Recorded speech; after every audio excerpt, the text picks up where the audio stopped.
कार्यक्रमका अध्यक्ष कमरेड, हाम्रो पार्टीका यस क्षेत्र नम्बर 1 का उम्मेदवार केन्द्रीय कमिटीका सहायता कमरेड कृष्ण पौडेल, पूर्व मेयर हाम्रो पार्टीका नेता कमरेड छत्रराज पौडेल, अन्य नेता साथीहरू सबैलाई उपस्थित हुनुभएको छ, सबैलाई म हार्दिक नमस्कार अभिवादन भन्न चाहन्छु।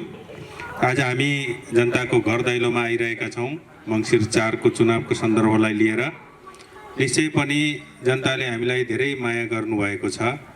हामी सबै ठाउँमा पुग्ने कोसिस त गर्नेछौँ, तर समय अभावका कारणले सबैका घर दैलोमा हामीलाई पुग्ने समय नहुन सक्छ।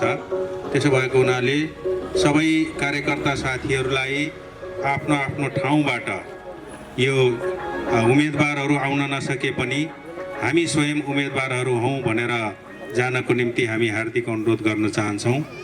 नवलपुरका समस्याहरूको समाधानको निम्ति हामीले अगाडि बढ्नको निम्ति जनताको अभिमत हामीले प्राप्त गर्नुपर्ने हुन्छ। हामीले जनताको अभिमत प्राप्त गरिसकेपछि एउटा इमानपूर्वक हामीले जनताको सम्मान गर्दै, नवलपुरवासीको सम्मान गर्दै, नवलपुरको माटोलाई सम्झेर हामीहरूले काम गर्नेछौँ भनेर हामीले प्रतिबद्धता जाहेर गरेका छौँ। यो प्रतिबद्धताका निम्ति हामी फेरि पनि प्रतिबद्ध छौँ र यो देशलाई, यो हाम्रो क्षेत्रलाई अगाडि बढाउनको निम्ति नेकपा एमाले अघि बढ्नु जरुरी छ। नेकपा एमाले अघि बढ्नको निम्ति हाम्रो कार्यकर्ता पङ्क्ति क्रियाशील भएर लाग्नुपर्ने, एक मना एकताका साथ लाग्नुपर्ने, अत्यन्तै शिष्ट र शालीनतापूर्वक लाग्नुपर्ने र जनताको घरमा पुग्नुपर्ने आवश्यकता देखिन्छ। हाम्रो